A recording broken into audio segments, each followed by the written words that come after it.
All right, so let's dive in. Um, if you don't know me yet, my name is Jay. I make a lot of online classes, and I love making online classes. I've made a ton of music theory classes, going all the way up into some of the really advanced stuff. In this class, we're going to keep it pretty simple. This is a very kind of 101 class. I know there's some weird stuff going out in the world right now. There's this new pandemic or something. I don't know. It doesn't matter. We're, I think, going to successfully just ignore that pandemic and talk about music theory. So, I've written a couple books. This is actually the same book, but this was a Spanish version and this is the English version. There's also an Arabic version out there. And I actually have a few other books almost out. I've done a lot of work on music theory and making it really kind of accessible for every person. So in this class, the way I'm approaching music theory is very much just kind of assuming you have a little bit of experience. Music notation. Here's the thing about music notation that I want to just say right off the bat. You don't have to be good at reading music, okay? This isn't a race. There's no speed quotient here. You just have to know where the notes are on a staff in order to get us started, okay? So if you can find a note by looking at a staff, then that's great. You don't need to be able to sight read. You don't need to be able to know what's going on. In fact, if you can't find your way around the staff, you're probably fine for this class anyway, because we're going to talk about the patterns and things that exist in the staff and how we find music that sounds good using the staff. You can also use a DAW and use the piano roll editor. However, you're going to have to do a little bit of a translation into notation for that. I do have another class that is just using the notation editor called Music Theory for Electronic Music Producers. I would recommend that if you're not skilled at all with music notation. But even if you have almost no experience looking at the staff, looking at this 5-line staff thing, you're probably going to be okay. All right. My style of teaching music theory, especially in this intro level, is very much to emphasize that in music theory, there are often multiple right answers. And music theory is a tool that we use to understand what sounds good and why. That's what music theory is all about. So let's go into another video where I'm going to talk a little bit more about what we should be expecting out of music theory. A lot of people approach it and just expect that if they get really good at music theory, it's going to be able to write music for them. And that's not really true, because that's not really the purpose of music theory, at least not in my mind. Let's go to a new video and talk about that. Okay, what is music theory? I kind of just said my kind of core belief in it in the previous video, and that is that music theory tells us what sounds good and why, okay? Now, if you study music theory and you get really good at music theory, does that mean you're going to write just brilliant music all the time? No, because that's not what music theory is for.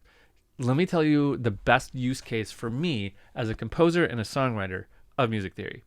When I'm sitting and writing music, what I'm thinking about is I think this is fairly typical in a lot of composers and songwriters.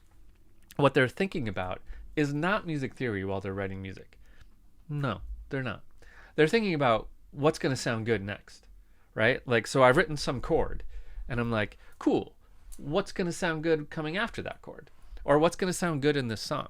That's what I care about. I don't care about what works, what doesn't work, any of these music theory rules. I don't care about any of that. What I care about is what's going to sound good here, okay? Now, how do I know what's going to sound good? The reason I know what's going to sound good is because the other day I was listening to a song by, I don't know, let's pick a hypothetical thing. I was listening to that new to me Linkin Park song, and I heard that the way that they used this chord progression in the chorus, I just really liked that vibe that it created. So I looked it up. What are the chords? I did a little analysis and I said, ah, it's a, I don't know what it really was, but let's just say it was a 1 flat 3 chord progression. You don't need to know what that means. But what I did is I could then extrapolate that and say, ooh, I really like the sound of a 1 flat 3 chord progression. So when I am writing a piece of music next and I want that kind of dark sound, I'm going to use a 1 flat 3 chord progression. So I'm using music theory to kind of extrapolate what I like, the sounds that I like, not just in chords, but in melodies and form and all kinds of other stuff.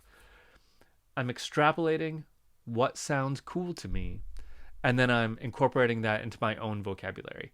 That's what music theory is really good for. It's really good for putting terms on things so that we know what we like and we know how to use them in our own music. Cool? Now, that is, I suppose, quite, at least a little debatable. There are some people who will say, you can't write music without understanding music theory. I think that's hogwash, but people do say that, and some people believe that, and they're welcome to believe it. I don't. I believe that music theory and music composition are two separate things, but they are related in that one will help you get faster and better in some ways at the other. So that's what music theory is all about. So what we're going to do in this class is really, we're going to not really learn to write music. We're going to learn how to look at someone else's music and find the things that sound really cool to us that we will then be able to use in our music. So we will talk about how to use those things in your music and how to find those things in other music. But this is how music theory has worked for like centuries, you know. Composers have studied other composers for centuries, and they put names on stuff so that they can use it, and that's where music theory comes from. So let's do it. All right, a couple more things that I want to just kind of get out of the way as we dive in. Things we're going to cover in this class, tools you'll need, things like that. Let's do that in the next few videos. Okay, what we're going to cover in this class. So, like I said earlier, we're not going to cover reading music, okay? The big thing about music notation, traditional music notation like this, that people get wrong is that they need to be able to sight read. I hear people say all the time, well, I can't sight read, so I can't really read music. That's not true at all. Like, sight reading is a very specialized skill. Like, I can read music really pretty good. I have a PhD in this stuff, you know? I'm not a great sight reader. I'm kind of a good sight reader, but it took a long time to get good at sight reading. So you don't need to be able to read music really well. You don't need to be able to do any of that stuff. Hopefully you understand that when I put notes on the staff here, each note is a pitch. And maybe you play an instrument and you can find that note if you thought about it for a few minutes. So that's kind of what I'm expecting you can do a little bit if you even play an instrument. But if you can't do that, you'll be just fine. But I have other classes on how to read music, and we spend a lot of time on that, so I'm not going to do that here. I'm going to keep this kind of separate so that we can focus really on the music theory stuff. Cool? All right. Let's move on. And next thing I want to talk about is tools, and I've got a couple tools that I want to give you for this class.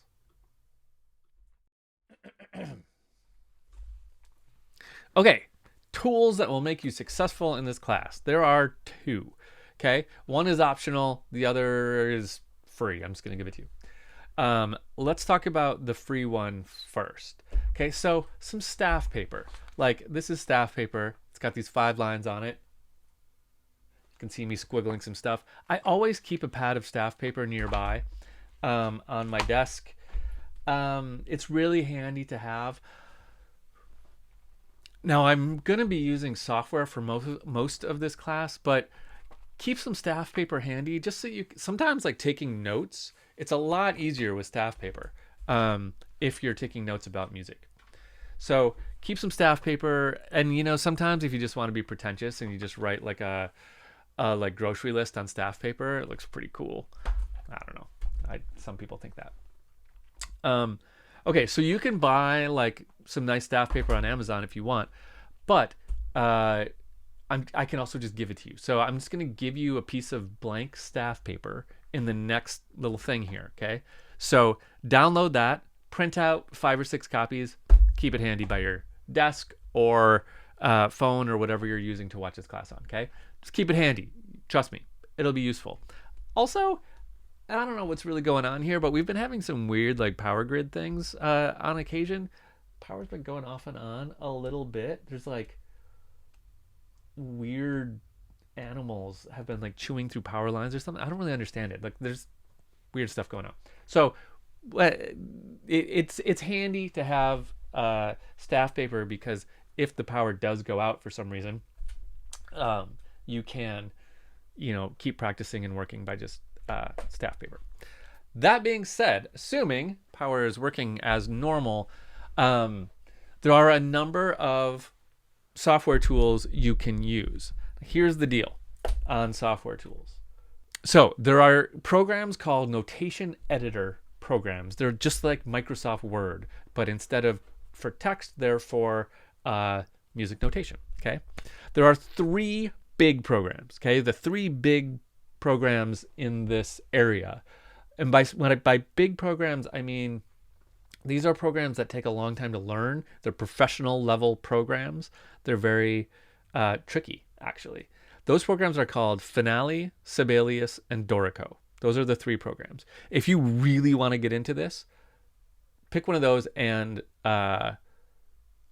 learn it well. I would suggest taking a whole separate class on using those programs. Now, of those 3 programs, Finale has recently announced that it is going under. So don't buy Finale if you're just getting started, okay? Sibelius and Dorico are the 2. I've, a couple years ago, switched over to Dorico. It's great. So Dorico is good if you want to make a serious investment in this, okay? It's not a cheap program and it's hard to learn. So probably best to put that off for down the road once you're ready to really devote some time to this new passion of yours. In the meantime, this program that I'm showing you here is called MuseScore, musescore.org. This is a free or close to it program. This is what I'll be using in this class. So I would recommend you get MuseScore. Okay, I got to tell you something about MuseScore. MuseScore used to be a free open source program and it's not anymore. It might still be free, but that kind of changes. So it kind of depends on when you're watching this. If it's not free, it's like $1. And that version of MuseScore that I'm talking about is the desktop version. Okay, so Mac or PC or Linux. The tablet version is like a whole separate program. And it's expensive and weird. I don't really understand it, but I know it's had some problems. I've heard from students that didn't work very well. So if you're on a desktop computer or a laptop, get MuseScore. It's great. If you're on a tablet, maybe try one of the other ones. There's a whole bunch that are pretty good programs. I know on iPad, there's one called Notion that's really good. And there are some other ones too. Virtually anything will work. All we need to be able to do here is click in notes, just be able to click on the screen and make notes and then hear them back. That's our main thing we want out of this program. So I'm going to be using MuseScore. You are welcome to use whatever program you want, as long as you can put in notes and play them back. I would not recommend making the leap to Dorico or Sibelius, and definitely not to Finale at this point. Do that later if you get really into this. MuseScore should be plenty good for you now. All right, I'm going to give you that staff paper download in the next thing. Hopefully your electricity works better than mine does these days, and we'll go from there. All right, then after that we're going to dive into the first big section. So off we go. All right, let's dive in to scales. Now, what are scales and why do we care? Here's the thing about scales. If you took any music lessons in the past, when you were a little kid, or maybe you took piano lessons, or you played in your concert band or whatever, you had to learn scales. And you probably said, this is dumb. Why am I playing scales? And I'm just playing notes going up and down, and this doesn't mean anything to me. Cool. So here's what they mean to you. Here's what no one told you. Scales do a few different things. When you were a kid in band class or playing your piano lessons, scales are teaching you kind of muscle memory and kind of how notes work. In music theory, they're very important because scales tell us all the notes in a key. The scale and the key can be the same thing. So if we're in the key of G major, then if you want to know all the notes in the key of G major, then you just play the G major scale, and that's going to tell you all the notes in that key. Now, it's also going to tell us all the chords in that key. And that's where we really start getting into music theory, is when we start building as many chords as we can with a scale, because then we start getting into harmony and learning how to write songs and stuff. So that's what we're going to do. Now, here's the other thing about scales. When you learned scales as a kid, if you didn't learn scales as a kid, it's fine. You don't have to know scales because we're going to learn them now. But if you did learn them when you were younger, you maybe memorized like 4 or 5 different scales at most, probably. That's not what we're going to do here. I'm not a big fan of just like, let's memorize as much as we can. Instead, we're going to look at one scale. We're going to figure out how it works, and then we're going to figure out how to figure out any other scale. Okay? There's a pattern to the scale.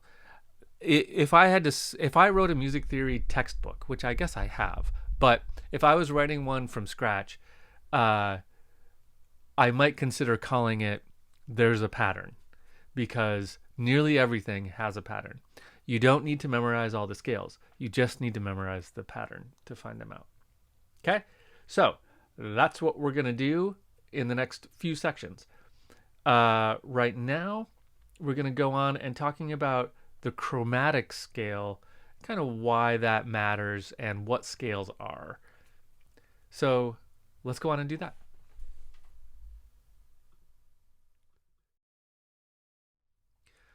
All right, first things first, let's define 2 very important words, chromatic and diatonic. Wow, my dog is just going crazy out there. Sorry, she'll calm down. Must be the mailman. Okay, so chromatic and diatonic, okay? 2 different things. Let's start with chromatic.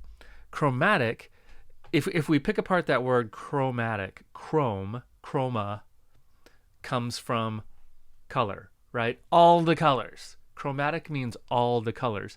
And we don't work in colors, we work in notes. So it means all the notes. You'll actually find, this is really interesting to me anyway, that, man, my dog is just going crazy. Weird. Where was I? Oh, yeah. You'll actually find that the way we describe music, once you get into like music theory and just in general, the way we describe music, we don't have great words for it in the English language or any language that I've really studied. So we often borrow from other disciplines. So we might say music is very colorful. We might say this sounds dark, this sounds bright. We borrow a lot from the visual medium to kind of make up for our not having great words for sound. Anyway, so we often talk about color. So chromatic means all the color. It means all the notes to us. If you are writing chromatic music, you are writing music where any note is possible and you can just paint notes. There's a whole bunch of really interesting ways to write chromatic music, and I encourage you to check out some chromatic music. It can be very hard to listen to because chromatic music is very dissonant and it's very complex usually. And it's hard to listen to. I'm guessing you probably don't want to write chromatic music. But the opposite of chromatic is diatonic. Diatonic means a subset of notes a smaller group of notes that sound good together. Okay? So a smaller group of notes that sound good together. So it's a smaller subset, and it's basically notes that sound good together. That's why they've been put into a scale. So most scales, you know, are diatonic scales. Diatonic also means that we're in a key. There is some kind of more important note. So if we're in the key of C major, then the pitch C is kind of more important than the other ones, than the other pitches. It is the root. It is what we call tonic. More on that word later. Gosh, I'm sorry. I really wish I could get my dog to stop barking. I don't know what she's barking at out there. It's crazy. So, chromatic and diatonic scales. There is one chromatic scale because it has all the notes. There are hundreds of diatonic scales, but really only a few that we use all the time. Okay, chromatic and diatonic. Moving on.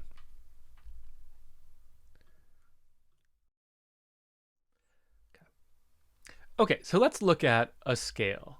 And I'm going to put a really fancy word on it. Generally, when I talk about music, actually, just anywhere in my life, actually, I'll tell you a little bit about my life. I hate pretentiousness. It drives me insane. So when we have like really fancy words for a very common thing, it just strikes me as pretentious and drives me nuts. So I'm not going to give you those, except for this particular moment right now. There's another thing we can call a scale, and it's actually kind of interesting to pick apart. And that would be ordered pitch class collection.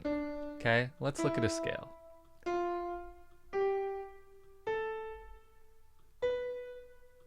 Okay, there's our scale. C major scale. Now, ordered pitch class collect. There's like two birds that just flew right into my window. And I can see them. They're like dead.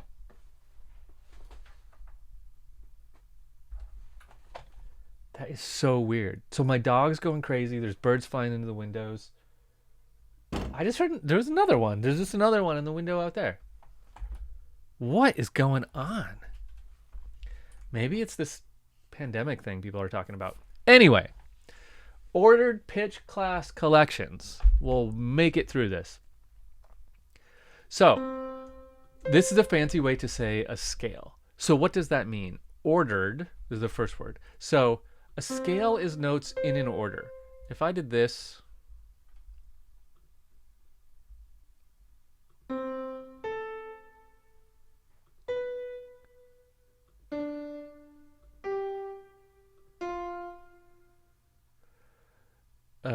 what have I skipped?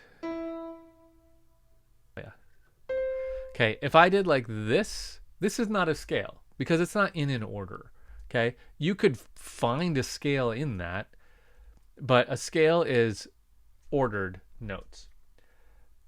Ordered pitch class collection. So let's talk about pitch class. Pitch class is a silly way to say all octaves. Okay, so this is a weird concept, but let me try it. So when we use the pitch C in a scale, when we say the note C is in this scale, that means all C's. C's of all octaves are in that scale. That's what pitch class means. It is the pitch class C, and we can use any C. Okay? The pitch class of C sharp, if that's in a scale, means all octaves. The pitch class of C sharp is not in this scale, so therefore no C sharps in any octave are in this scale. It's kind of obvious in a way, but it's kind of not. So ordered pitch class collections. Collections, group of notes. So maybe that's a helpful way for you to think about it, but that's what that means. Okay, there was another one. There was another bird that just hit the window out there. I could just hear it. It's a very distinctive sound. Anyway, it's crazy. Okay, let's play around with the chromatic scale. There was another one.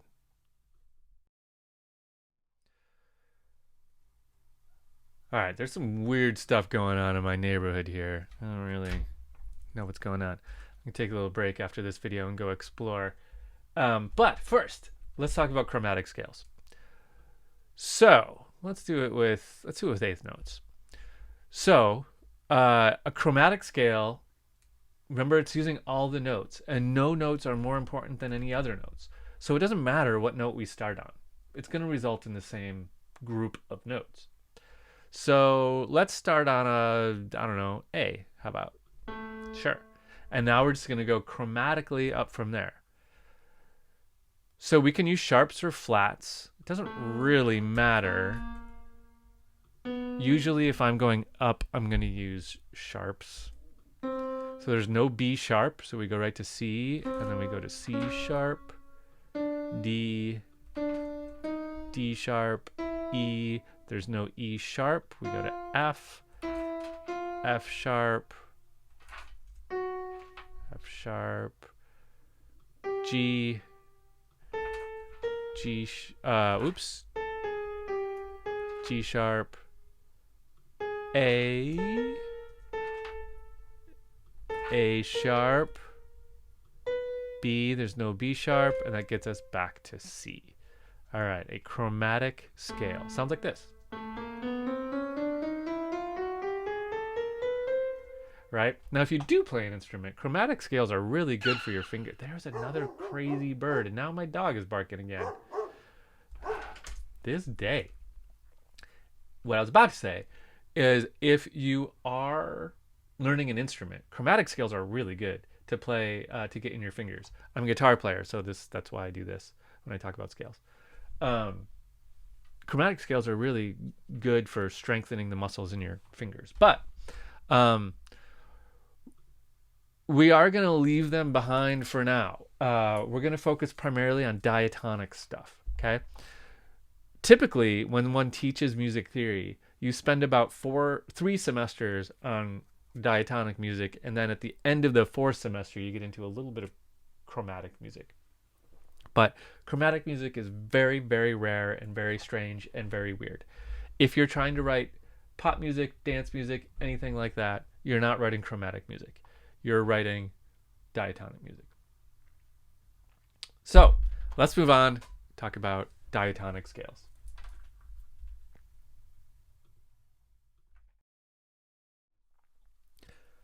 Well, I just went for a walk around, and it seems like everything is back to normal. It's very strange. In fact, it's a little too normal. Everything got suddenly very quiet, and there's like nobody walking around. It's really weird. But let's just keep going, and hopefully the world will come back to normal.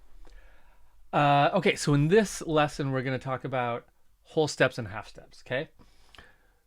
Here's what we need to know. The distance between 2 notes is called an interval, okay? So if I say a C to G is a fifth, that means the distance between the pitches C and G is a fifth, okay? And a fifth in that case means if you count up the scale, C, D, E, F, G, you're going to get 5, okay? So that's an interval of a fifth. So we're going to learn some intervals along the way. The fifth is an important one. But right now, we're going to start on a second, okay? A second can be 2 different things. It has 2 flavors, okay? So if I say these 2 notes are a second away, they could be a major second or a minor second.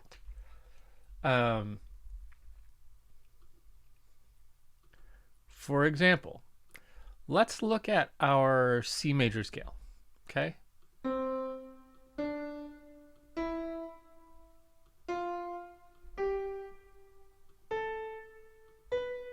Okay, cool, C major scale. Now let's take our first 2 notes, C and D, okay? Now these are a second, 1, 2. That's a second, an interval of a 2, okay? Now we can call this interval a major second or a minor second. Now in this case, it is a major second. The reason we know that is because a minor second is the smallest possible interval. Okay. So if you have no possible notes in between two notes, it is the smallest possible interval, and that is a minor second. This is a major second because we could have a note in between there. We could have a C sharp, right? C, C sharp, D. So we have a major second here because there's a note that's being skipped over. Okay, that's just the easiest way to remember it.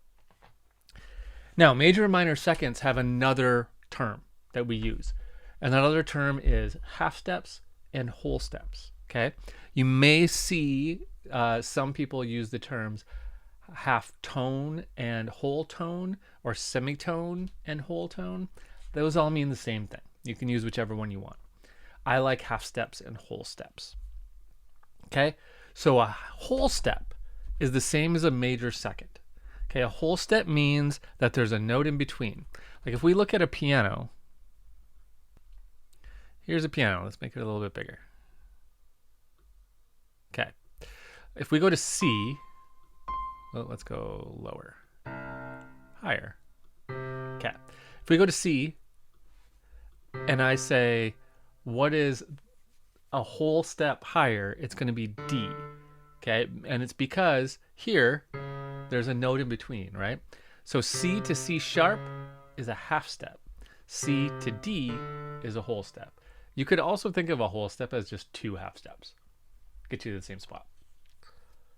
Okay, so a half step is the smallest amount of distance we can possibly move. So this is a half step. C sharp to D is a half step. D to D sharp or E flat is a half step.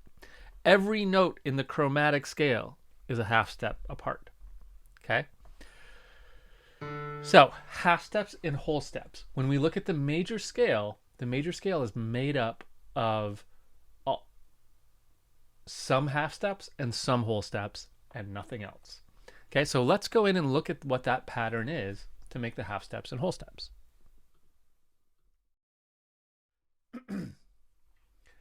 Okay, so let's look at the pattern. Now this pattern will work for any major scale. Okay, so if you say, what is the G major scale? You just got to start on G and do this pattern.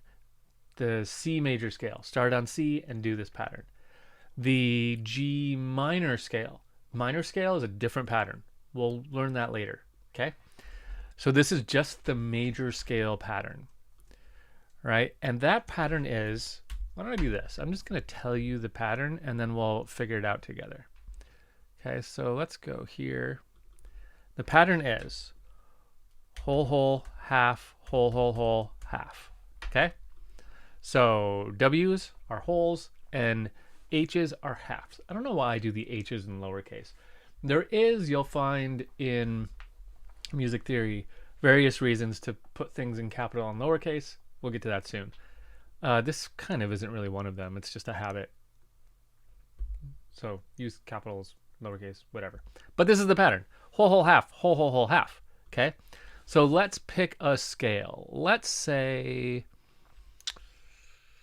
F. Okay? That's an F. So if all we have to do is this pattern on an F, and we're going to have an F major scale. Okay? So first whole step. F to G is a whole step. If we look down here, F to G, there's a note in between, so that makes this a whole step. Okay, next is another whole step. G to A. You see G to A is a whole step apart, right? So whole step, now half step. So A up a half step. That's going to be to the nearest possible note, which is that one. Okay, that is a B flat. Okay, now after that we have whole step. So what is a whole step above B flat? It's a tricky one. It's C. Okay, because this to B natural would be a half step. To C would be a whole step. C. Okay, and then another whole step to D, and then another whole step to E, and then a half step gets us from E. A half step above E is an F, and that gets us our major scale. So that pattern gets us a major scale. Here's what it sounds like. Cool. Let's try another one. Let's try E major. All right, so we start on E, and now we go whole step. So a whole step above E is what? This note. That note is an F sharp. Okay?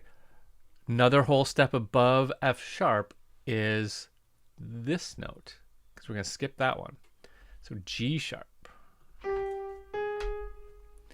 Okay, now a half step above G sharp. We are here. Half step is going to be A. Okay, now a whole step gets us to B. A whole step above B is, there's a half step, there's a whole step, C sharp. And a whole step above C sharp is going to be D sharp, and then a half step is E. So there is your major scale pattern. Okay, time for another vocabulary word. So the vocabulary word of this video is tonic. Okay, now tonic is a very important word. Okay, and you're going to hear me say it like a bajillion times. Tonic means a lot of different things. Okay, so when we're talking about scales, when we're talking about scales, tonic can mean the root of the scale. The tonic of the scale is the note that the scale is named after. Okay, so an F major scale, tonic is the pitch F. An E major scale, tonic is the pitch E. Okay, once we start figuring out what key a song is in, for example, you will hear a song and someone might say, I hear it in C major, and another person might say, I hear it in A minor. Okay, those two keys are very close to each other, actually. More on that later, but they're very close. And so what I would say is, what sounds like tonic? Like, what pitch sounds like the most comfortable pitch? The pitch that you could end the song on, that you could start the song on. Maybe it's the high note of the song. It all depends. But that note is probably tonic. Not always, but probably. And tonic tells us what key we're in, what scale we're in, what note the song is really built around, right? A lot of time we talk about tonic being home. That's like kind of the thing of it. What that means is tonic feels like you start there, but you always want to go back to there. Let me give you an example. If I play this F major scale, but I end on this E, you're going to you might feel like you want to hear an F because that's tonic of this scale, right? F is tonic because this is an F major scale. If I leave you hanging on something that's not tonic, it can feel a little unsettling. Let's listen. So I just want to get F in your head. Okay, here's the F major scale.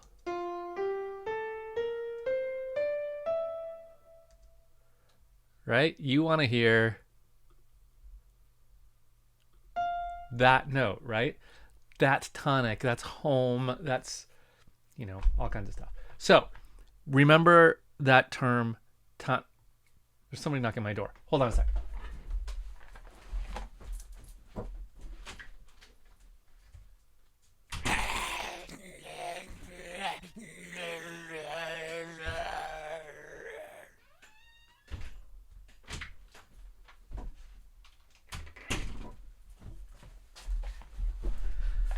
That was really weird. There was like someone knocking on my door and I went to look for who it is, and it was just some dude standing there like grunting at me. It was really weird.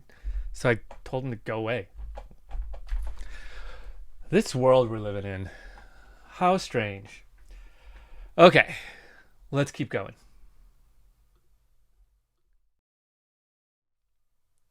Okay, a word about practicing really quick. So, you're not gonna get good at music theory by just absorbing it through me talking. You gotta practice it a little bit. So, I'm gonna give you some worksheets that'll help you practice. Okay, in the next little thing will be the first worksheet. This will be a PDF. You can download it, you can print it, and you can write all over it and put in the answers. You can also just do it on your computer if you want. You don't have to print it, whatever you like. But identify what you're having a hard time grabbing onto, and then go back and watch those videos again. Okay. I stopped doing these worksheets for a while, and then I just heard from so many students that they just love these worksheets. So do them, use them to practice, use them to identify what you're not fully getting, and then, post questions, do whatever you like. And I will be happy to help you. Okay, so in the next thing, your first worksheet, and then we will continue on to using scales and writing melodies to get us started using scales. Off we go. Okay, let's talk about using major scales. Okay, so we're gonna learn in a minute how to use major scales to make chords, but for now, let's just talk about what's in the scale and what we can do. There are a couple of things inside of a scale. Every note inside of a scale has a fancy name. Let's make a D major scale.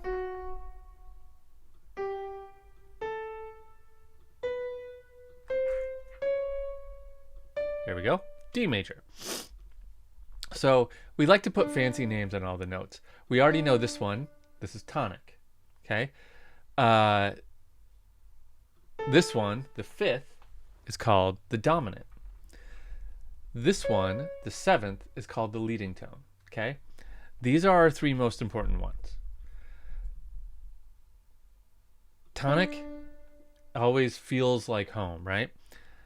The dominant, the fifth note, usually wants to lead back to tonic. Now, that doesn't mean you always have to do it, but check this out. If I did this, and I just play up through the 5, you'll kind of see how this feels like it wants to go back down to here. Right? It goes bum, bum. So the 5, the fifth note, likes to lead back to 1. We call this, it has sort of a tendency of leading back to 1, of tonic, or 1. The leading tone, as we already saw, really wants to lead to tonic, okay? So if we stop there, you very much want to hear. Okay, so this, the 5 wants to lead down to tonic, and the leading tone, which is what we call that, wants to lead up to tonic. Now, all the other notes in the scale tend to want to lead one place or another also, but they don't matter as much. They're not as strong as those ones. Okay, so with that knowledge of the tonic, the dominant, and the leading tone, let's write a melody that takes advantage of that. What do we know about a melody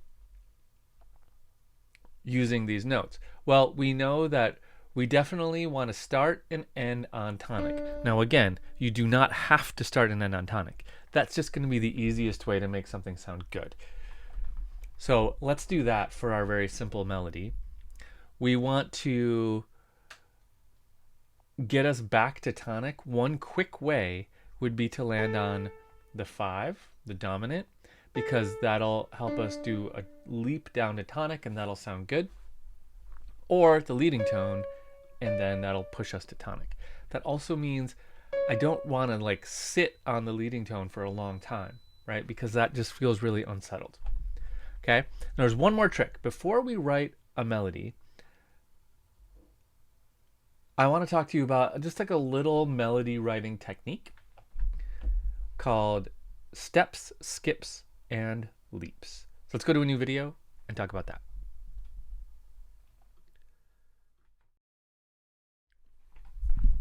Okay, so if we wrote a melody using a scale and we just went up and down the scale, that would be a very boring melody now, wouldn't it? So instead of that, there are basically three things we can do.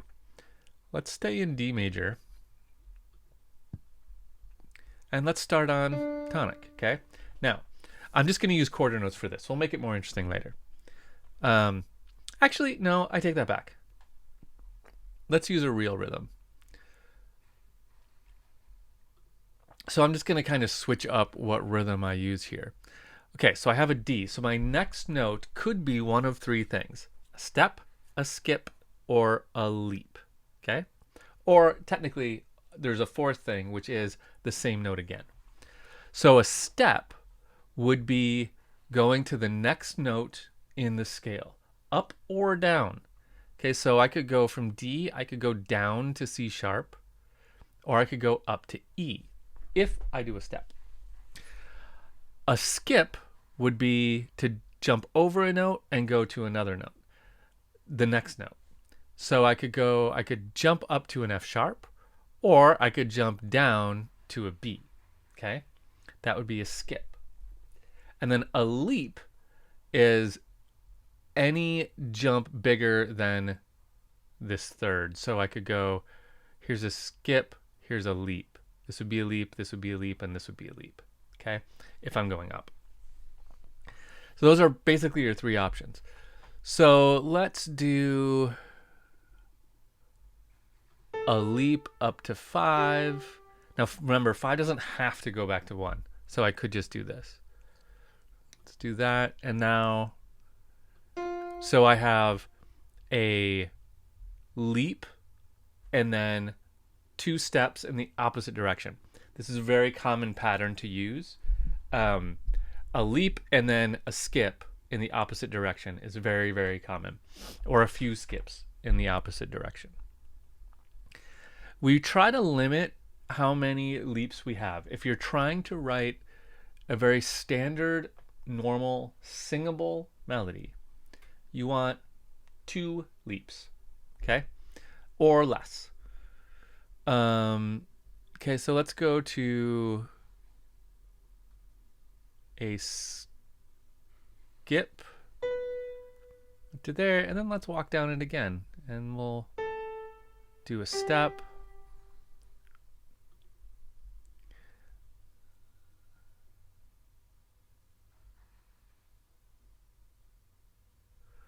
And then let's do an 8th note here. So we'll go down a step and then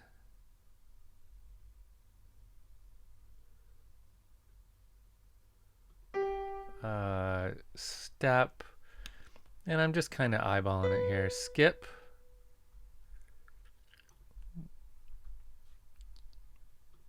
And let's make that a half note. And then we'll go step, step, step, step,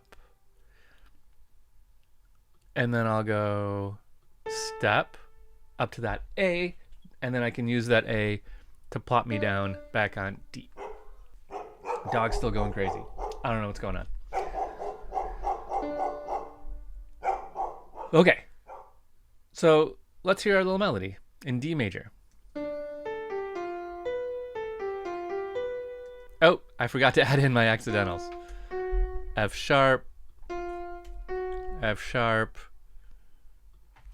C sharp. Okay, let's try it again.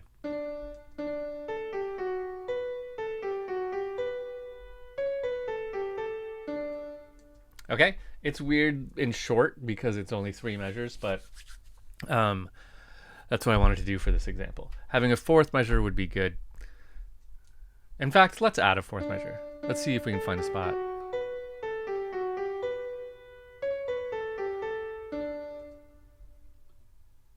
Actually, you know what I really want to hear? Let's make that a leading tone. And then this just a whole note on the upper octave of D. Okay, so now we're going to use that leading tone to push us to tonic.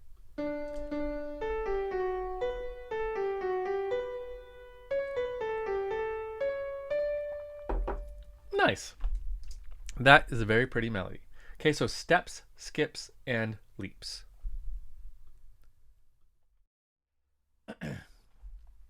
All right, let's kind of analyze this melody a little bit more, okay, and just point out a little bit more explicitly what's in it. So first we have a leap of a fifth, okay? Leaps of fifths are great. They very often sound good. We have step, step, another leap,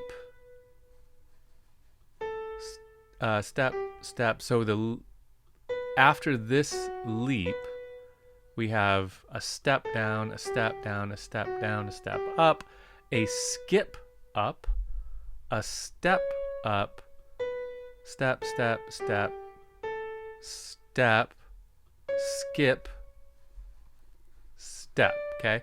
So we only have two leaps, right here and right here. We start and end on tonic. We use a leading tone to get us back to tonic, okay? So that's a fairly well constructed melody. I'm getting these like weird messages on Facebook about all these people getting sick again. I don't know what this is about, but I think there's something going around. It kind of sounds worse than like the COVID pandemic. It's weird. I can't tell if it's a hoax or what. It's weird. Okay, so there's our melody analysis. All right, one question I get asked all the time. What does it mean to be in key? So someone says this is in key or this is not in key. What key is it in? How do we know? Here are some guidelines. First of all, to be in a key means that there is a tonic, okay? It means that some note sounds like home, okay? That is the most important thing. Everything else just kind of are clues, okay? Now, like we could easily say here that this is the key of D major, okay? And there are a couple clues that tell me that. One clue is that it starts on a D. Another clue is that it ends on a D. Another clue are the notes in it. We have F sharp and C sharp. If we put all those together, we can make a D major scale. That's a pretty good clue. That's probably one of the best clues. But all of that goes to establish tonic. Okay, that is the most important thing. And when we're in a key,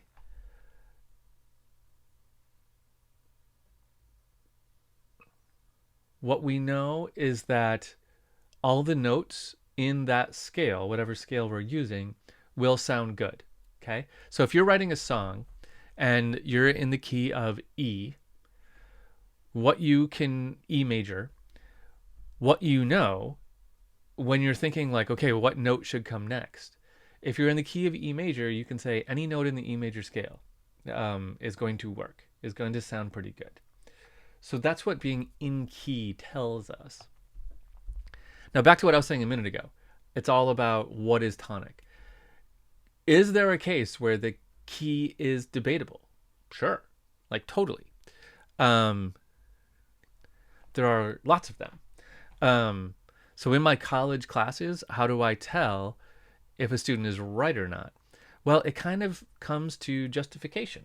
Like if I say, tell me what key this is in, and a student says this is in the key of D, I'm going to say you're right. If someone says, well, it's in the key of B minor, I'm going to say, okay, tell me why B sounds like tonic to you. And if they can say, well, there's a leap to a B, there's this B is the longest note. There are a couple things that kind of point us in that direction. Then I would say, okay, you could be right. So it is music theory, right? Like there are people hear different things different ways. Now 99% of music theory is pretty sound, and but there are debatable things and you'll see them a lot. So just keep that in your head for now. Okay. All right. Let's move on and start talking about chords.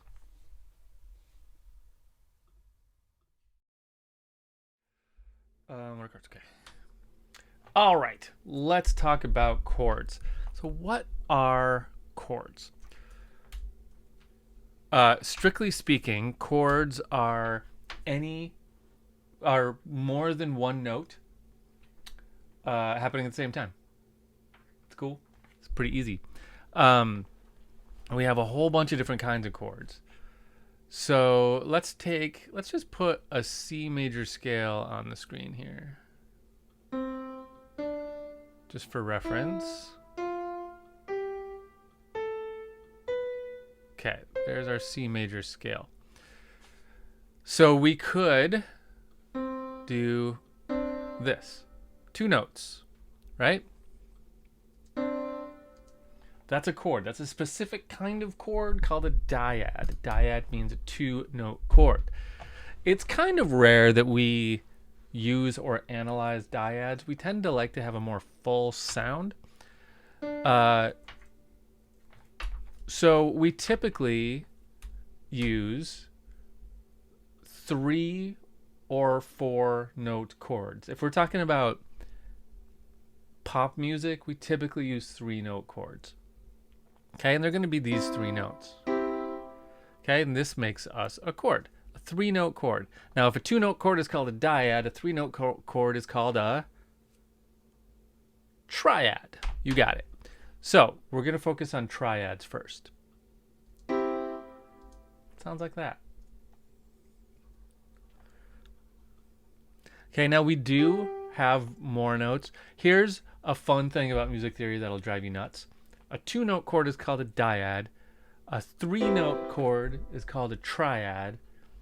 A 4-note chord is called, right, a 7th chord, because that makes good sense. But it is true. It's called a 7th chord. If we had a 5th note, what do you think it's called? A 9th chord. A 6th note, an 11th chord. A 7th note, a 13th chord. But we do use these chords. You know, it's not a bad sound. You just have to know what notes to put in those for those upper notes. The more notes we have, this is a very broad generalization, but the more notes we have in a chord, the more jazzy it sounds. That's not always true, but as just kind of a broad thing, it's basically true.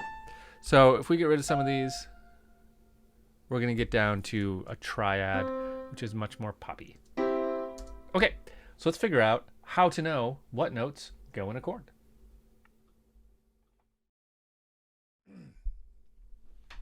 Okay, so how do we know what notes go in this thing? Well, I have good news. There's a pattern. There's a pattern. Here's what we're going to do. We've got a C major scale. From a C major scale, we can build a C major chord very easily. We're going to take the first note, we're going to skip a note, then we're going to take the third note, then we're going to skip a note, and we're going to take the 5th note. Okay? So it's every other note of the scale. That's what makes the chord. Now, remember what I just said. I said there's this hilariously dumb thing where if you take a 4th note, we call it a 7th chord, which makes no sense, but it kind of does. Because check it out. First, skip a note. Third, skip a note. 5th, skip a note. 7th. So if we take a next chord, we just switch to calling it what note it is in the scale, which is a 7th. Okay, we're not going to do that quite yet. So first, third, and 5th, just every other note of the scale, gets us a C major chord, but we have to know the C major scale. right? Now we can do more. We can make more chords, right? Check it out. What if we started on D? D, again, we're just going to take every other note of the scale. D, F, G, A. That makes us a chord. Now this is a different chord, okay? Because the C major chord was built out of the C major scale. So we know that it is a C major chord. But this chord was built on the second note of C major. So that gets a little more confusing. It's still a triad, it's still a chord. This one is a minor chord, okay? So how do we know that it's a minor chord? We'll come back to that in a minute. Let's do another one. E. So if we did E and then skip a note, G, whoops, and then skip a note, B. Whoops, I can't type today. That gives us another chord. This is an E chord. This is also a minor chord. So we're going to talk a little bit more about major and minor chords shortly. But the important concept here, first, third, and fifth, skip a note of the scale, and a scale can make more than one chord, right? A C major scale can make more than just a C major chord. We can also make a D minor chord, an E minor chord, and then a bunch more. An F major chord, a G major chord, and an A minor chord, and then a funky, weird B chord. We'll come back to that in a second too. So there's a lot of chords we can get out of one scale. And that brings us to another important term, and it is called the root. So let's talk about what the root of a chord is. Okay, so we talked about tonic already. Tonic is great, but when we talk about chords, we're talking about the root of the chord, okay? It's kind of like tonic, but it applies to just the chord, and the root is the note that the chord is named after, okay? So C major chord, the root is the pitch C. A D minor chord, the root is the pitch D. A D major chord, the root is the pitch D, okay? So it's just a pitch, and it's always going to be the name of the chord. Okay, now the root is important because it's not the same as tonic, right? Tonic is, my text messages are just blowing up right now. Tonic is the whole key, right? And the root is just for the chord. What is this going on? Have you guys seen this? Literal zombie outbreak? CNN has this confirmed pic? Whoa. Is there a zombie outbreak happening?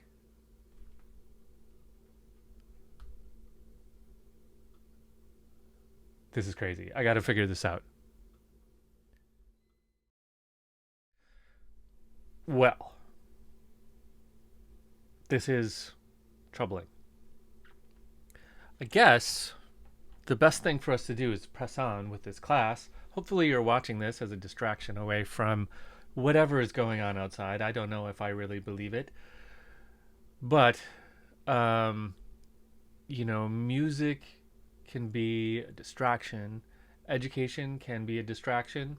So I feel obligated to keep going through this class and get it out to you so that if you have nothing else, you have this to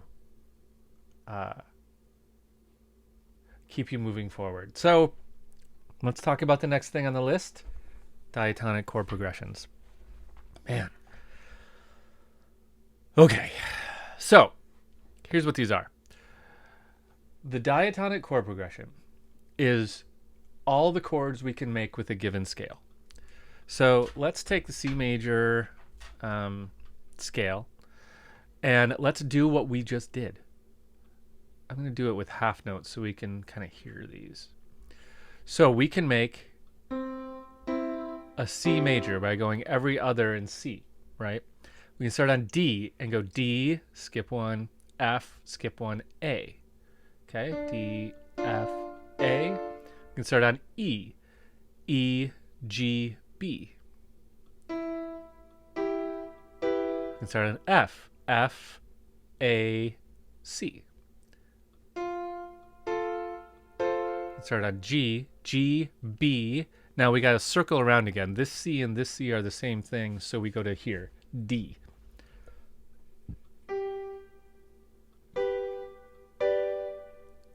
And then we go to A, C, E.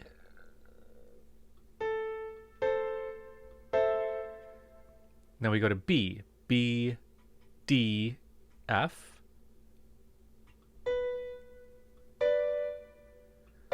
And now we're back to where we started with C. So let's go C, E, G. All right, there we go, voila. All right, let's just hear this diatonic chord progression. All the chords in C major.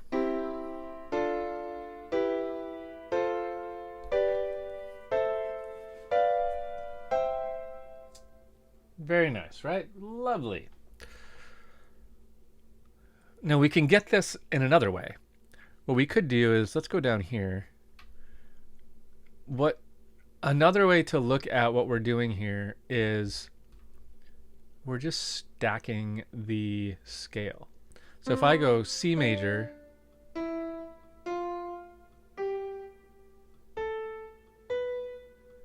okay, now I'm going to go up back here and I'm going to start on E, but I'm just going to make a C major scale, but starting on E. E, F, G, A, B, C, D, E. Okay, now I'm going to go back and make a major scale, a C major scale starting on G. Not a G major scale, a C major scale starting on G. G, A, B, C, D, E, F, G. Okay, now this is the same as this. Different rhythm, but same chords. Cool. So the diatonic chord progression shows us all the chords in the key. But what chords are they? Let's go back up here and let's put some names on these. Now the kind of shorthand for writing chord names is that if it doesn't say anything but the root, if it just says like a letter like C, then the assumption is that it's major. Okay, if it has a lowercase m after it, it's minor. Sometimes we use a capital M to show that something is major. C, D, E. Okay, this is E minor. C major, D minor, E minor. And this will be F major. Oops.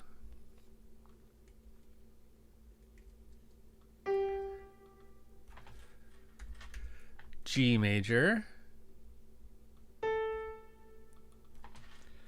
A minor, and then this one is the weird one, B diminished. I'll explain that in a second. And then we're back to C major. Okay. So these are all the chords in the diatonic chord progression, C major. Now, how do I know that these are major and minor? There's a few ways. Let's talk about two of them. One is that I could count half steps, where C to E is going to be 4 half steps, whereas D to F is going to be 3 half steps. That's going to tell us major or minor. If there's 4 half steps here, C to C sharp, C sharp to D, D to D sharp, and D sharp to E, 4 half steps.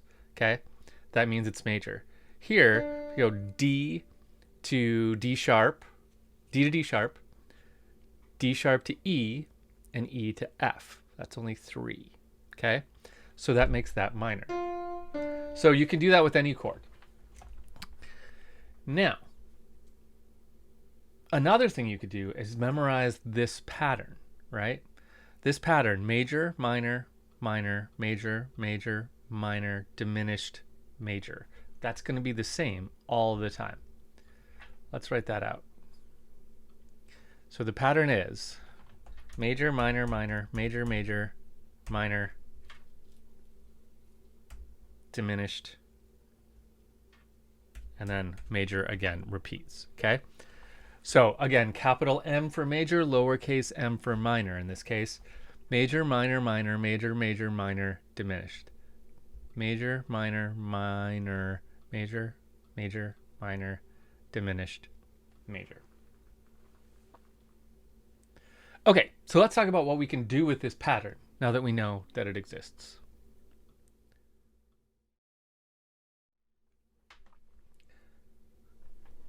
All right, so now that we know the pattern, we can find any chord in any key pretty quickly. Okay, all we have to know is the scale and the pattern. Okay, so let's pick a random scale. Random major scale. Let's say E major. Sure. Okay, so let's go down here. Okay, E major scale. It's going to be, we can figure this out by doing our half steps and whole steps. But because there's zombies coming after us, I'm just going to do it from memory. Okay. Here's E major scale. Now we don't need to do this, like write all of this out, and we don't need to write all this out. All we need is this. Let's pull that down so I can see it a little bit better. Oh, that didn't really work. Okay. Let's move that. So all we need is this pattern and this scale, because this matches up to that. This matches up to that. So if we say, what chords are in E major? I can tell you that it's going to be the following chords: E major, F sharp minor, G sharp minor, A major, B major, C sharp minor, D sharp diminished, and E major. Okay? Now let's talk about that diminished chord real quick. That diminished chord is pretty ugly sounding chord. It's usually in pop music, we kind of skip over it and we don't use it very much, but it is used a lot in other styles of music. Even in pop music, sometimes we do use it. Diminished chord is kind of like a super minor chord. Here's what it sounds like. Right? It's crunchy. It's a little intense. It's not major or minor. Okay? It's, if anything, super minor, which doesn't, it's not really. That's just kind of a weird term I come up with. But one thing it does really, really well is push us towards this chord. It's just like the leading tone pitch pushed us up to tonic. This chord really pushes us up to the tonic chord. But by itself, a diminished chord is not particularly pleasant sounding. It's a really good transition chord to get us from one spot to another. Okay? There are not a lot of pop songs that use it because, well, for a few reasons, but one of the reasons is there's not like a great like open chord on the guitar that's a diminished chord. Like B diminished is like kinda you can do, but all the rest of the diminished chords are kind of funky on guitar, so they never really latched on for pop music. That's my theory. Anyway, all right, let's move on and talk about Roman numerals. Okay, one very important concept in music theory is Roman numerals. We use Roman numerals to identify chords all the time. We're not going to do a ton with Roman numerals in this class, but I do want to show you how they work, and we'll do a couple of song analyses with them in just a minute. So here's how they work. So for Roman numerals, we have two different kinds. Okay, we have traditional Roman numerals like you're used to, which look like, this IV, IV, is 4, etc. So we're going to say 1. Now we're going to call this the 1 chord because its root is on the first note of the scale. Okay, that makes it a 1 chord. In fact, let's do it down here. That'll be a little easier, I think. Okay, so let's call this a 1 chord. I'm going to put this down there. Okay. Cool. Now, here's the other type of Roman numeral, and that is lowercase Roman numerals. Maybe you've never seen lowercase Roman numerals. I have not found them used any other place. But basically, this would be lowercase Roman numeral 2. And I'm going to put that here. Now, the reason is we use capital Roman numerals for major chords and lowercase Roman numerals for minor chords. Okay? So this lowercase ii tells me a few things. If we're in the key of C major and I see that, I can tell you want a D minor chord. That's all I need. I don't need notes. I don't need anything. All I need is that lowercase 2, and I can tell a D minor chord is what you're asking for. Okay, so we just go through this. Let's put a label on the rest of these by Roman numerals. Oops, that's weird. Okay, now in the diatonic chord progression, what is the third? The third is a minor chord. So it's going to be that. The fourth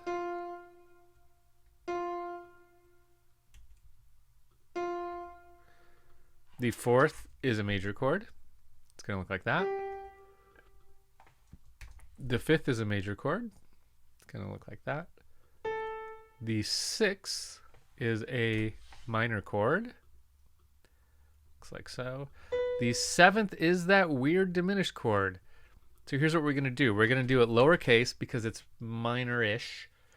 And then we can add a symbol like a superscript 0.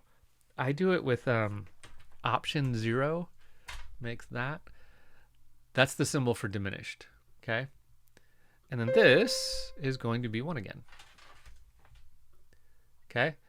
So those are our chords. Now, why do we do this Roman numerals thing? Let me give you a situation, okay? So let's say I go to a gig, right? And maybe it's like a blues gig or a jazz gig. And I have never rehearsed with this band before. I don't know anything about any of the players or any of the music that they're about to play. And I walk up on stage with my guitar, and someone, whoever is in charge, calls out a tune. They say, "We're gonna play Autumn Leaves," which is an old jazz standard. We're gonna play Autumn Leaves in the key of G. Okay. Now I know Autumn Leaves in the key of B flat. So in order to transpose it to the key of G in my head while I'm playing it is tricky, right? But if I know just the Roman numerals for Autumn Leaves and not the chord names, but just the Roman numerals, they're still correct in the new key, right? So this is much, much easier because now all I have to do is think, okay, 2, 5, 1 is how it starts. I don't know if it starts that way, but let's assume it does. Okay, it starts on a 2, 5, 1. Now I know the 2, 5, 1 in B flat, but I can play a 2, 5, 1 in G. That's easy. That's A minor, D major, G major. 2, 5, 1. So using Roman numerals lets us change keys in our head a lot easier. There are other reasons for using Roman numerals, but those are the biggest ones. All right, let's look at some songs and let's analyze them with Roman numerals. And you'll see how this works. All right, Piano Man by Billy Joel. The world can fall apart, but we still have Piano Man. So let's take a look. So this is typical kind of piano, vocal, guitar, sheet music. Okay, so I've got the names of the chords at the top. Okay, so let's look at them. And let's start at the beginning. Okay, so here there's a C, and so that just means C major. Okay, so in the key of C, which it looks like we're in the key of C, we're going to call that 1, because it is. Here we have a new kind of symbol, F over C. What that means is that the first part of the fraction, F, is the chord. Okay, so F is the chord. Over C means that the lowest note of the chord we want to be a C. See, there's a C down here. Okay, so it just means F is the chord, but put a C in the bass. So for analysis purposes, we can call that an F chord. C major 7 is a type of C major chord. It's just got a 4th note on it, the 7th. So we can analyze it as a C major chord if we want. Then F, C over E, same thing, a C chord with an E in the bass, and then a G. So let's do this.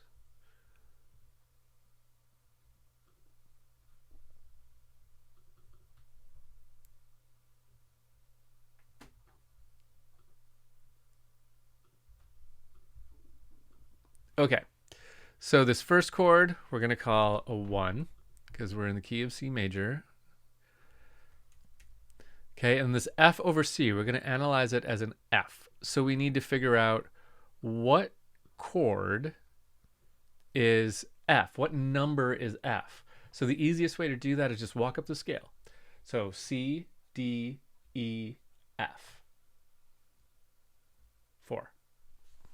So F is 4. And it's going to be major because 4 is major in that key. C major 7, we can go back to calling that just a 1. And then here we have another F. And here we have a C over E, which we can call 1 because C is the main part of that chord. And then a G, which is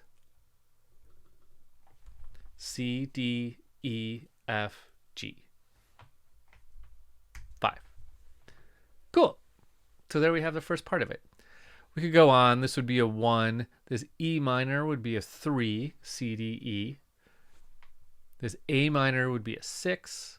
The C would be a 1, and the F would be a 4 again. So that's how it goes with Roman numerals. Now, if I was looking at this, I could play this whole song just by knowing we're in the key of C major and reading the Roman numerals. So if someone said we're in F, I could read those Roman numerals and I could play this song in F very easily. So that's how Roman numerals help us. All right, let's move on and talk about what's inside of a triad. All right, everyone. It looks like there are larger outbreaks happening. I've seen on the news.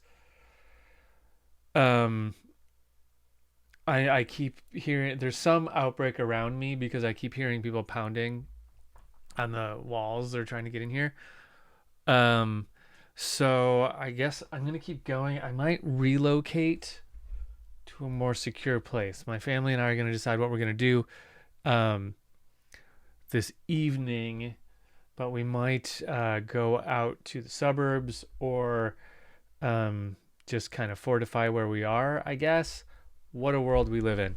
So until that happens, I'm just going to keep filming because I need something to do. Maybe I'll film from wherever I'm fortified. But let's keep going. Let's talk about the different types of triads. Now, there are 4, and you have seen 3, sort of. You've seen 3. The 3 different types of the 3 that we've seen are major triads, minor triads, diminished triads, And there's one more called an augmented triad. Augmented triads don't happen in the diatonic chord progression.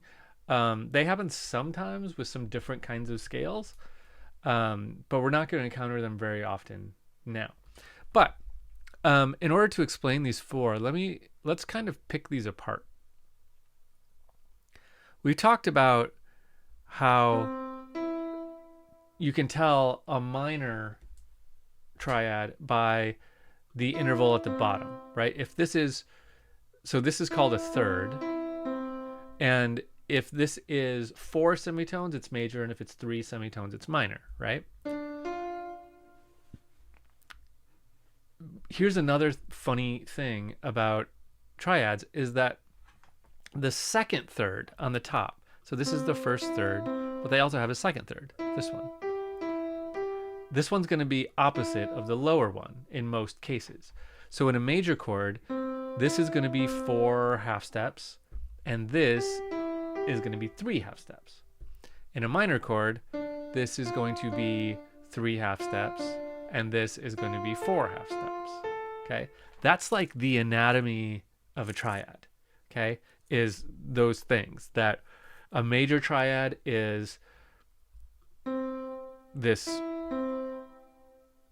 4 half step thing with which we would call a major third is what this would be, and it's got the 3 half step which we would call a minor third on the top. Okay, so major on the bottom, minor on the top. A minor triad is a minor on the bottom, major on the top. A diminished triad is minor on the bottom and minor on the top. And an augmented triad, which looks like this, let's make one on F, is going to be a major triad with another, sorry, it's going to be a major third on the bottom with another major third on the top. So an augmented is kind of like super major, whereas diminished is like super minor. Okay. Augmented sound, in my opinion, even worse than diminished ones, diminished triads. That's an augmented triad. They do have some purposes though. But those are our 4 types of triads.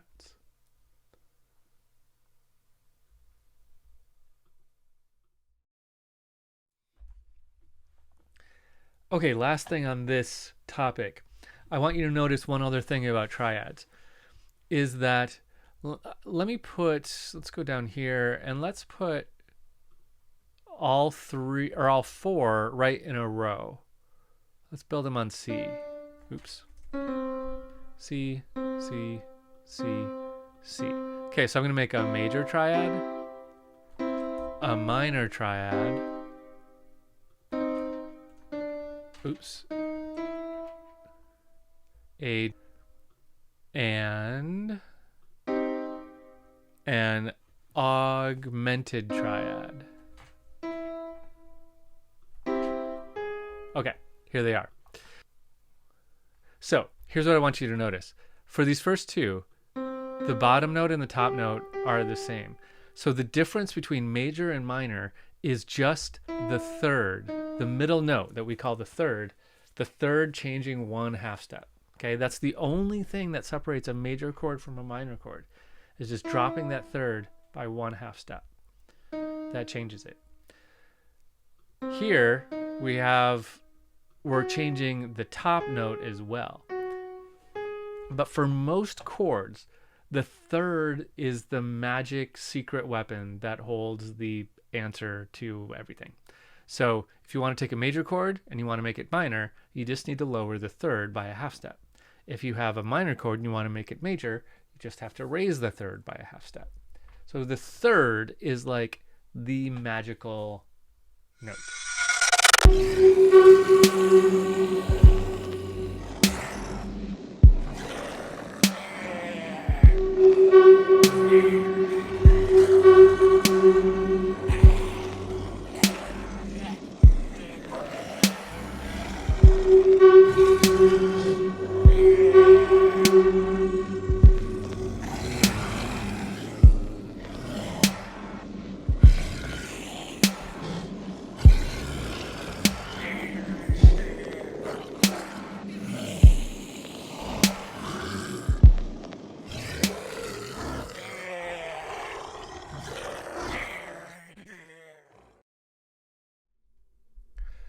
Okay, as you all know, things are getting pretty scary out there, but I'm going to try to finish this class.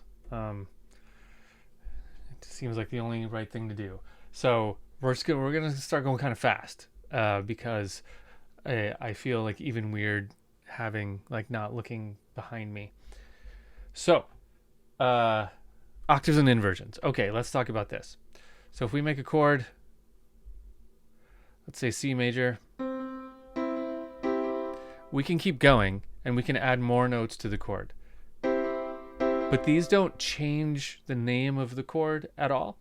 All these are is adding octaves of other notes. So the C is the same as that C, this E is the same as that E.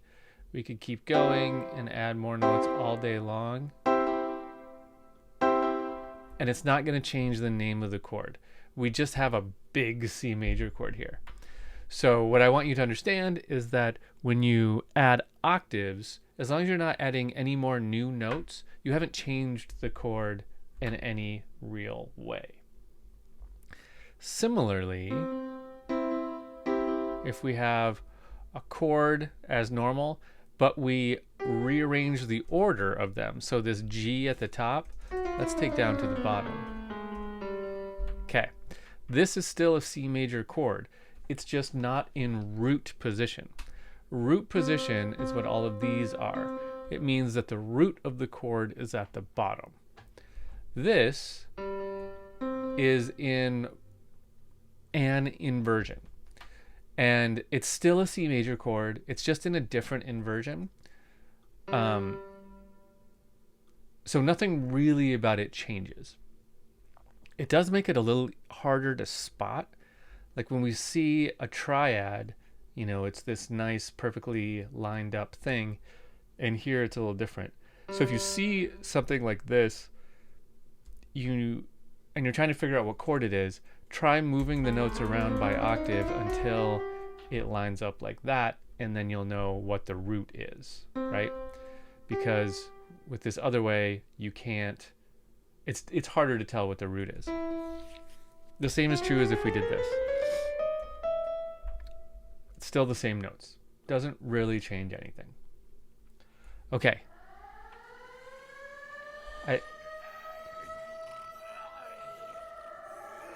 What is going on up there?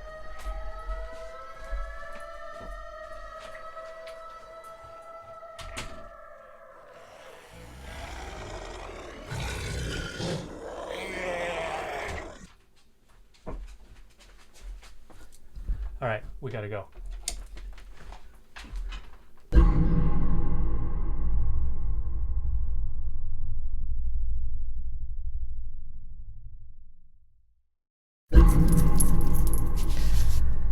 Okay, so here we are. We've been walking for about 4 weeks. If anyone ever watches this, we're up just past Duluth, if you know where Duluth, Minnesota is. So we're gonna keep going another few weeks. We should make it to Canada. And we here just crossed the border. There's a safe haven, even though I think the outbreak has happened up there too. But the new revelation is that our friend Rodney here, who's part of our troupe, the Survivors, he's pretty crafty with electricity, and he managed to rig up a solar panel. So I was able to fire up my laptop, and I think I'm gonna film this as best I can. Obviously, I'm in a tent, camped out. So, you know, when you can't do anything else, you talk about the circle of fifths. So here we go. You may have seen this thing on the screen around. I have to, every time there's wind, I'm scared to death. So you may have seen this thing called the circle of fifths on your on the wall in your school or whatever. But it's actually a really useful tool.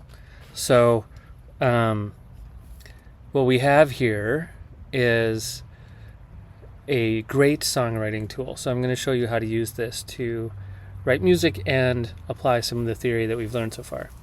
So imagine all of these are chords. They're really keys, but if we go to the right, we're always going up 5 notes of that scale. So if we imagine the C major scale and we go up 5 notes, we'll get to G. If we imagine the G major scale, we go up 5 notes, we'll get to D. The A major scale, 5 notes, we'll get to E.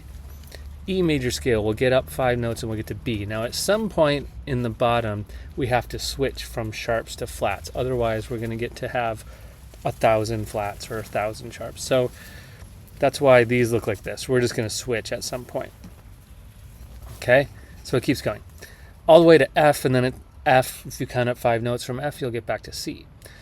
So an interesting little phenomenon happens here that you can also go backwards and it'll be a circle of fourths.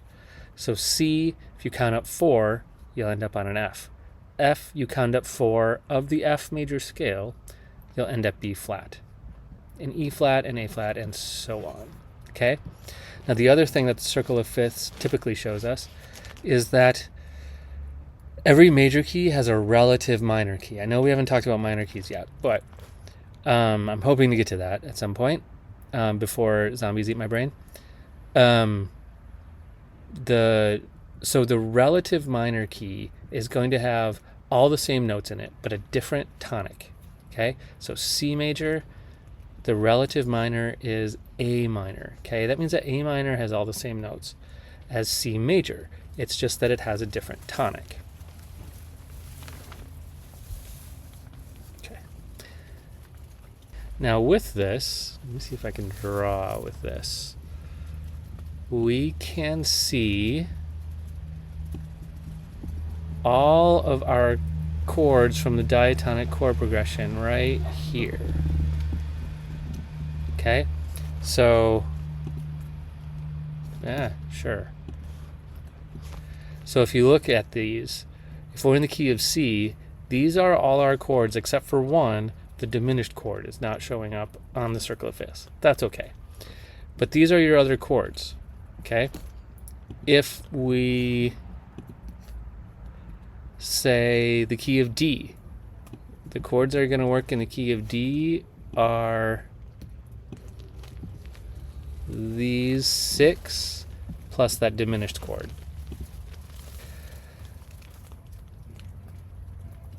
So it's very handy for seeing all of our chords in a given key. Awesome. Okay, I'm going to wrap up there for this one. In the next one, when I get around to it, we'll talk about how you can use this to write music. All right, stay safe, everyone.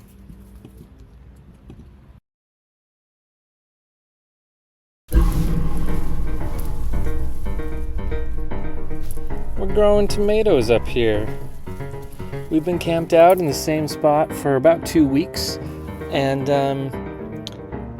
things are actually going fine. We're still outside of Duluth, where I think we were last time I filmed a lesson, but feels pretty safe here. We've got kind of an enclave of cars, and we've started gardens. Maybe we're gonna make it through this. I think it's gonna be okay.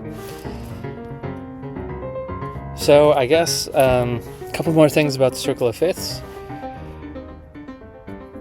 When you're writing a song and you're wondering what chords will work, all you have to do is say, my key is D, for example.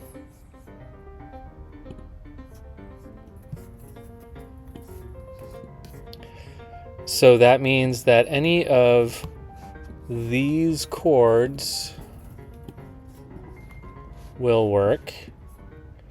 But there's one very important thing about writing songs, and that's that those chords, the chords in the diatonic chord progression, will always work.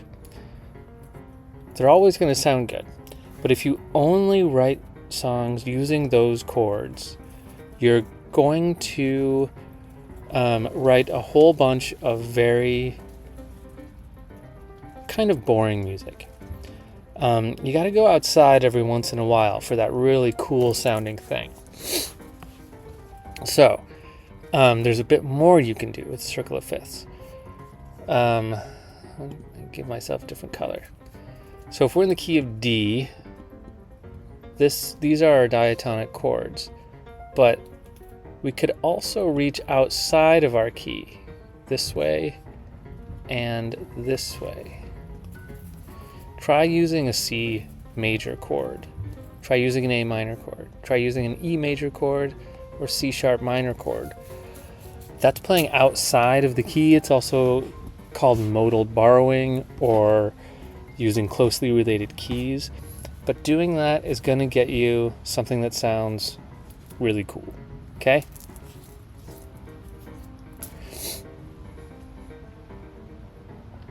So give it a try. It'll sound really cool. In fact, since things are going pretty well here, I think let's try writing a song. Let's do that in the next few videos.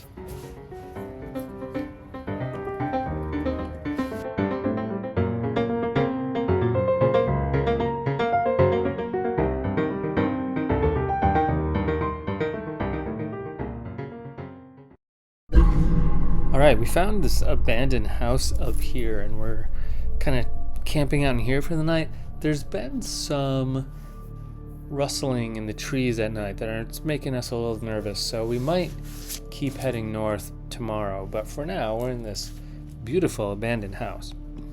So let's try to write a song. It'll be awfully refreshing. Okay, so first let's start with a verse chord progression. We're just going to write like a verse and a chorus chord progression. Now normally when I teach this, what I do is I do a verse chord progression and a chorus chord progression.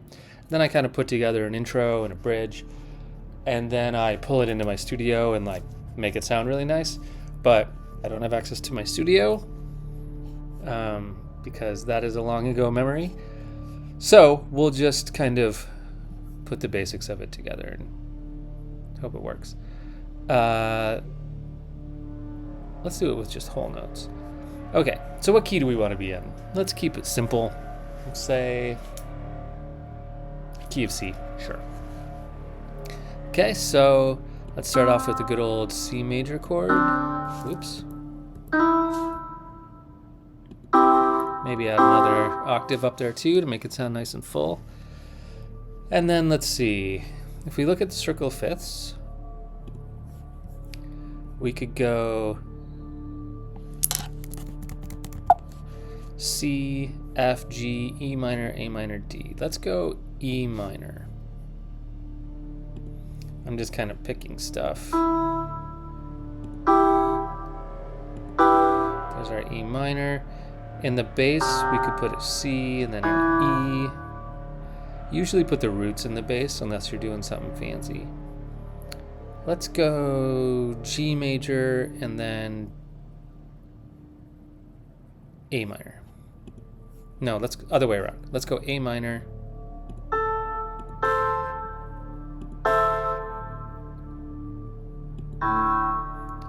And then G major.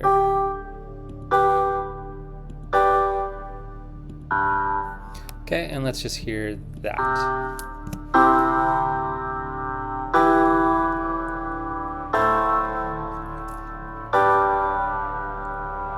Okay, that's rather nice.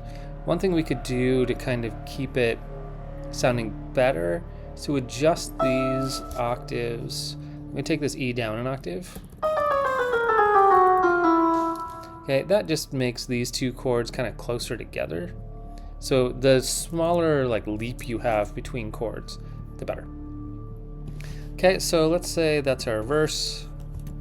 It's cool. We'll do it again maybe. And then let's put a double bar line. Whoa, it's hard to do this without a mouse sitting on the floor. Okay. All right, that's a good start to something. We could add a melody. Let's try to add a melody.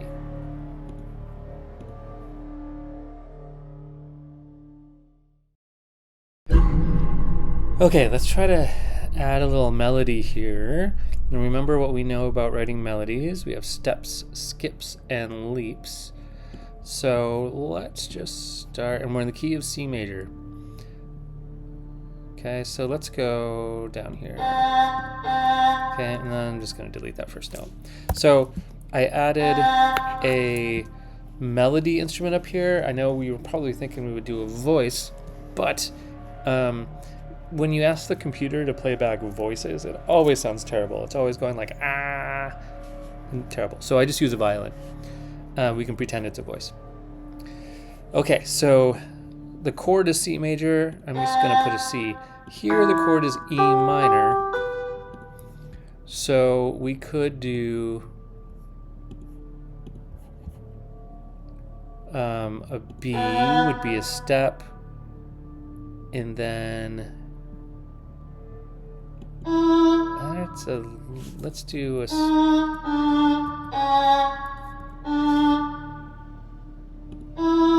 do a skip, step,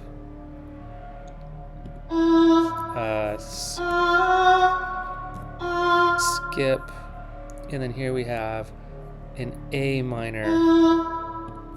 So we go back to an A, but then let's immediately do a big leap.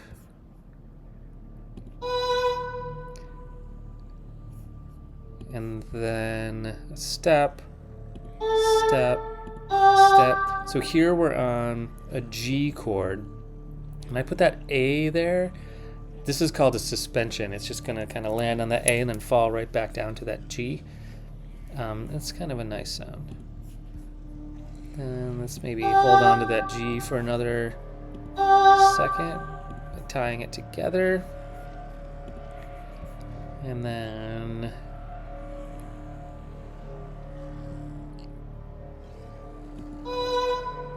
B. And then let's go A, and now we're back to a C. So how about that same kind of gesture again? The same thing again, except we'll go the opposite way. No, I take that back. Let's do that. And then a big leap.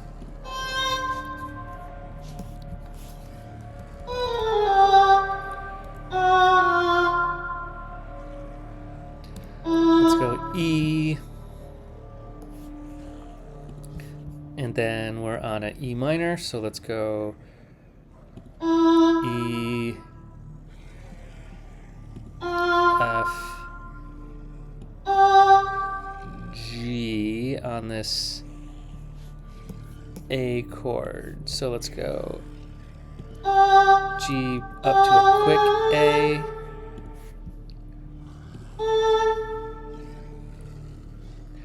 And then we end on a G, so let's just hold that.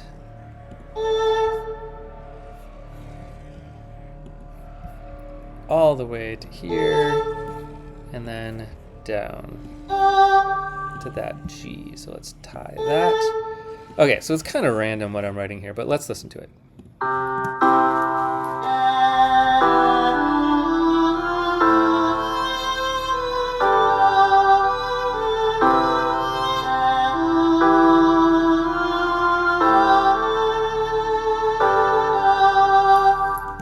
Okay, not bad. Let's leave it alone for now and come up with a chorus.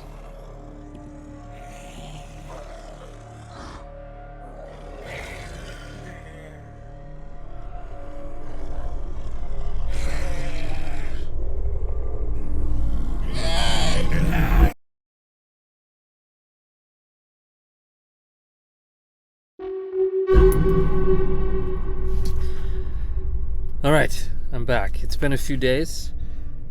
That house we were in was cool, but we saw some strange things around that area. There was a couple sightings, so we decided to take off. So we're back on the road. crashing in the tent. It's so strange. This class is just becoming like a diary almost of what's happening, but it's fitting that I'm writing songs now. So let's try to finish this song. Where were we? Oh yeah, some kind of chorus. So let's try to go outside of our key here. So in the key of C major, let's try to use one of these other chords.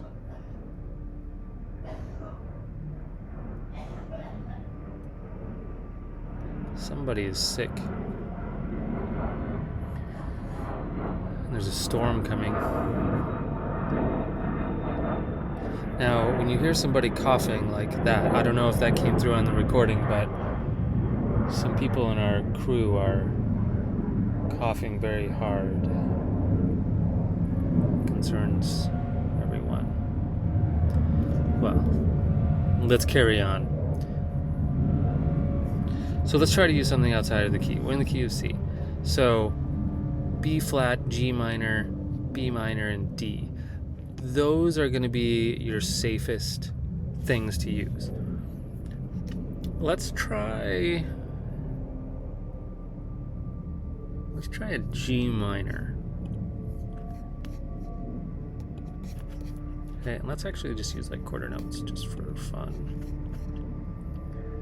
Okay, so G minor is going to be G, B flat, D. There we go. G. Oh, and we ended on G major, so that's kind of weird to do G major. Whenever you go G major to G minor, or any major chord to a minor chord, it's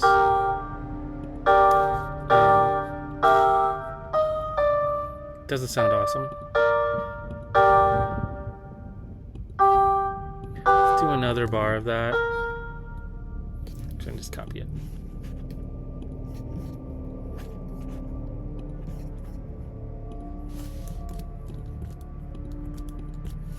Okay, now let's see what else. So we jumped right in on that G minor. So let's try going to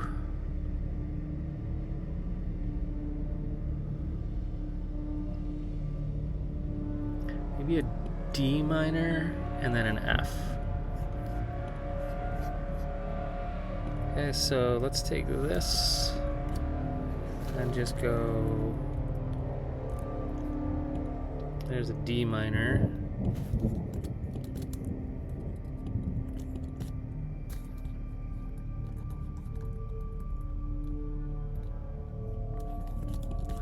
D minor, and then let's go to an F major.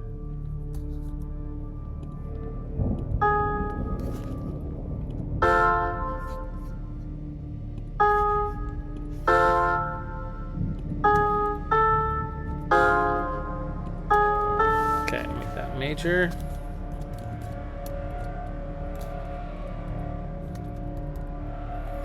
F, copy that, and there we go. All right, there's our chorus. Let's hear it.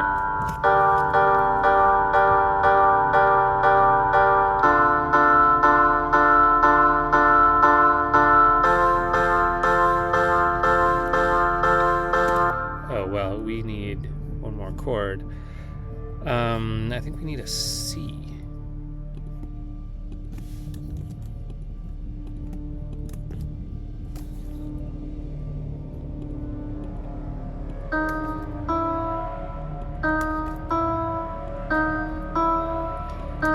Back to C major. Let's hear it again.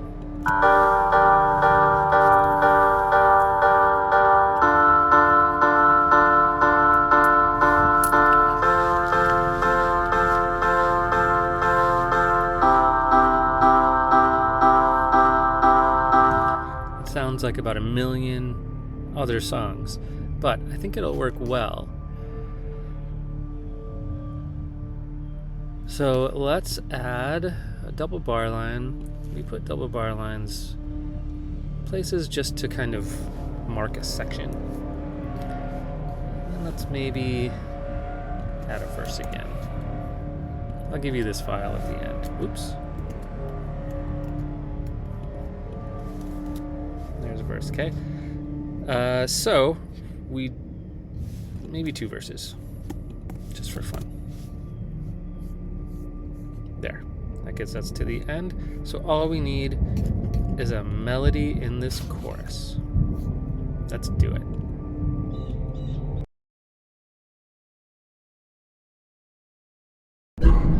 All right, so there's a lot of people getting sick around here. I think we're gonna keep on the road. There's also been a lot of sights of seeing things out there in the dark, especially. So don't normally see them during the daytime, but let's finish our melody and we'll see what we can do here. So the next part of the melody will be